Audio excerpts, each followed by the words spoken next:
Okay, let's go ahead and do some factoring trinomials here, and want to know what this trinomial is going to look like in its factored or its multiplied form.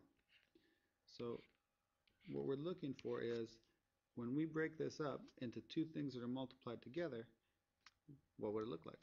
Okay, so this is the product on this side, and over here we're trying to find the factored or the multiplied form. Okay, so the way that we're going to do that is with our box and cross. So here we go. Let's draw a little box out here. And in that we're going to have four pieces. And our first term, our squared term, is going to go in this top left corner, s squared. And our constant, minus 30, is going to go in the bottom right-hand corner. So that's the way I always start out. Pick out the squared term, put it in the top left, and then the constant term and put it in the bottom right. So what we want to do now is we want to find our two like terms that go in this diagonal. So we're going to use our cross to do that. And we want to find the sum. We want to find these two numbers so that they add up to minus 13s. We get that minus 13s from the middle term. Okay? And we also want to find the product of our cross product here, minus 30s squared.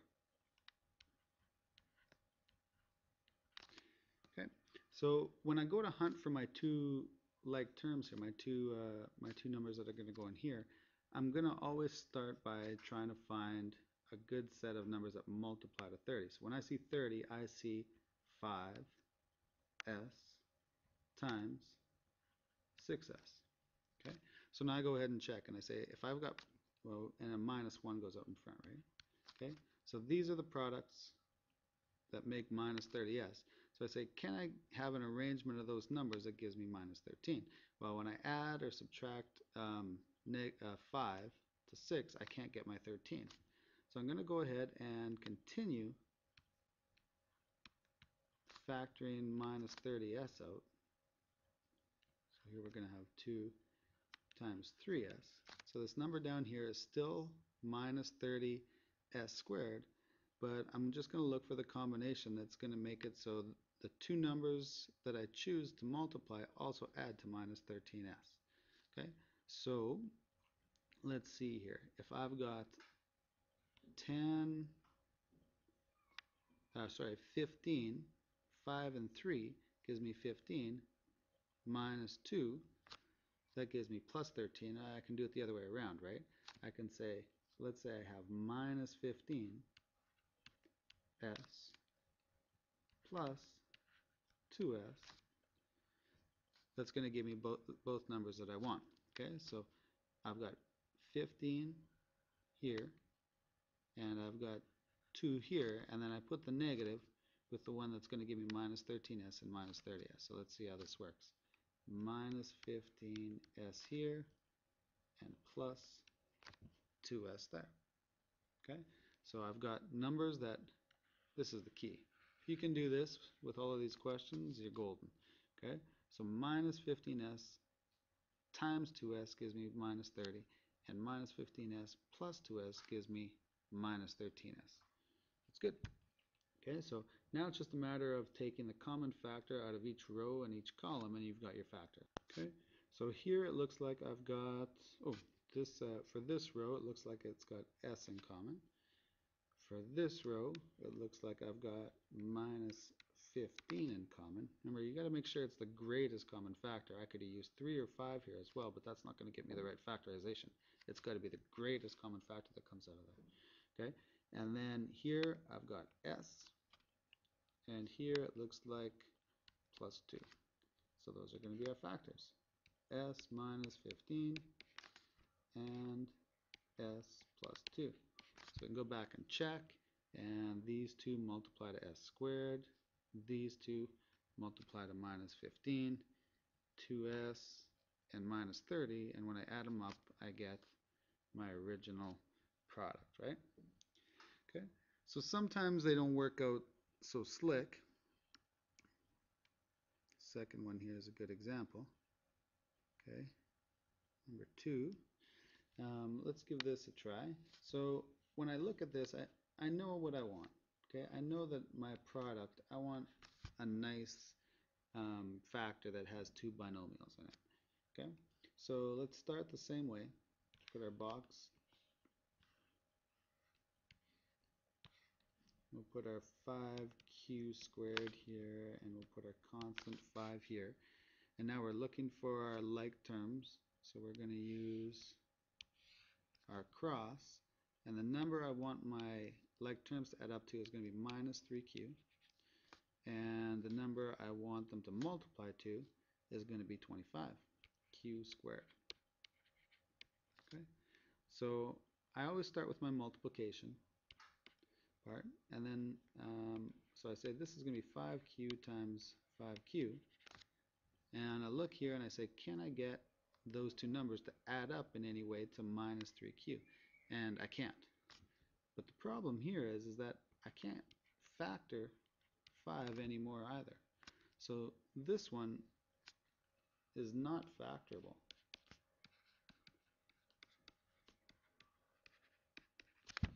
With real numbers. We'll talk about imaginary numbers some other day, but with real numbers. So we call that prime. So our trinomial here, 5q squared minus 3q plus 5, is not factorable, or we can also say that it is prime. Okay, I'm going to leave number 3 for you as an exercise. And see how you do with that.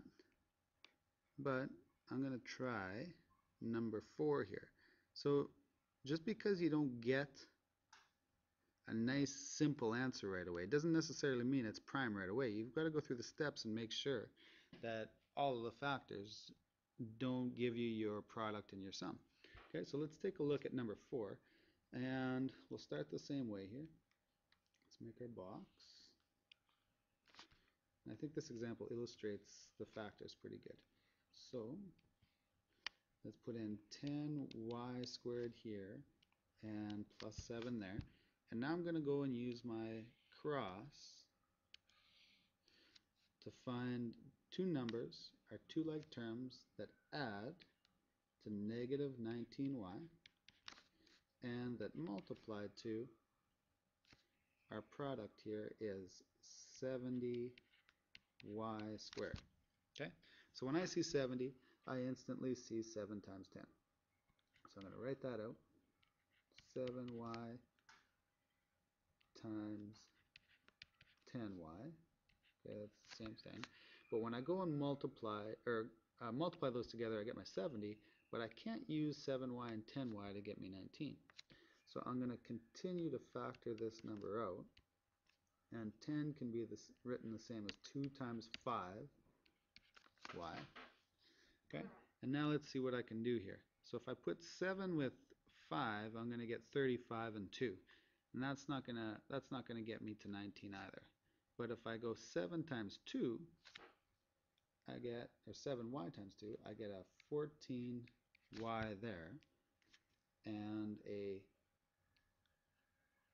5y is what's left. So these things, these two numbers, is still going to multiply to 70. It's just the factors.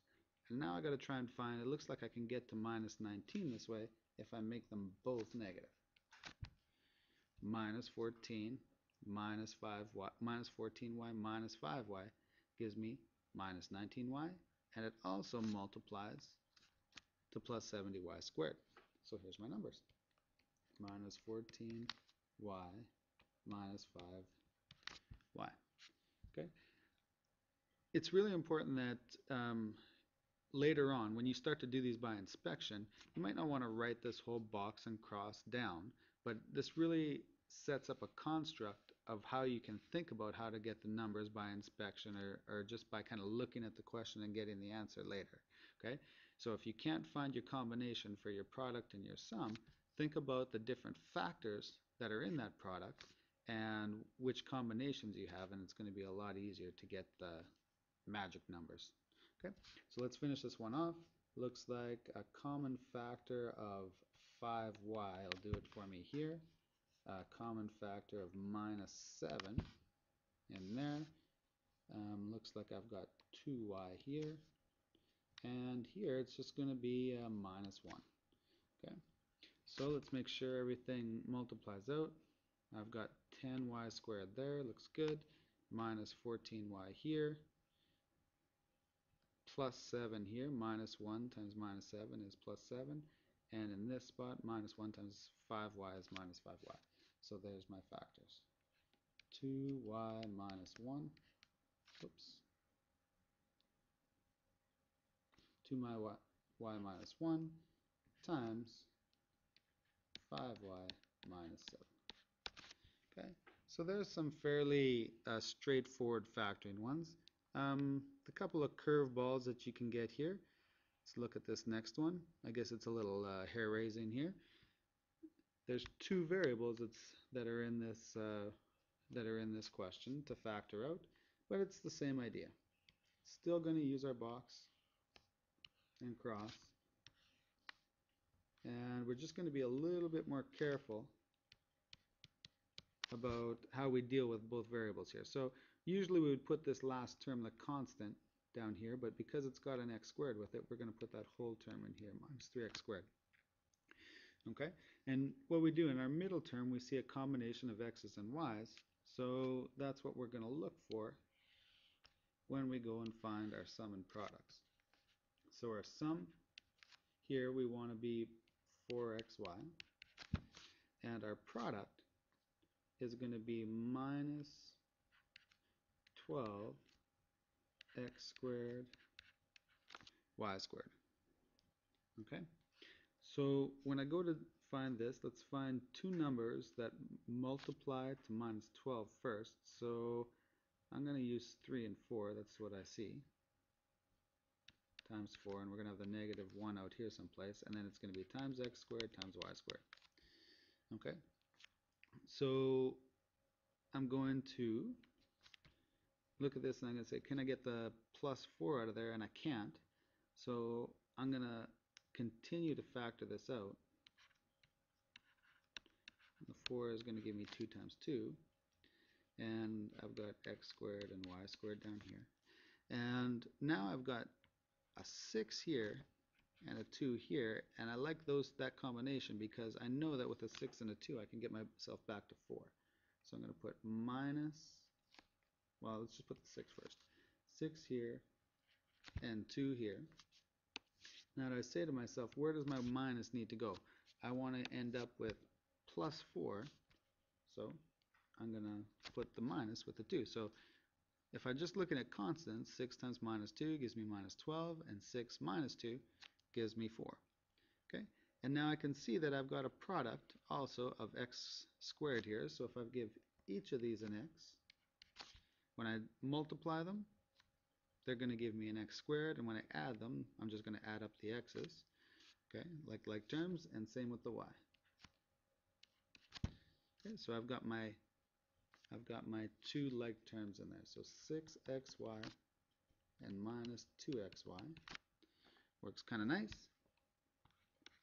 And now I just finish off by finding my greatest common factor. So here I'm going to get 2y, it looks like, and here I'm going to get a 3x, and up here I'm going to get 2y again, and this looks like it's going to give me minus 1x. That's what's common to each.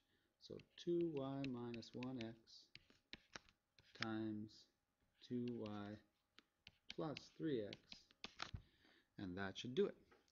So I'll leave the last two for an exercise for you there, and you should be nice and set up for, yep, do 6 and 7, and you should be nice and set up for next class.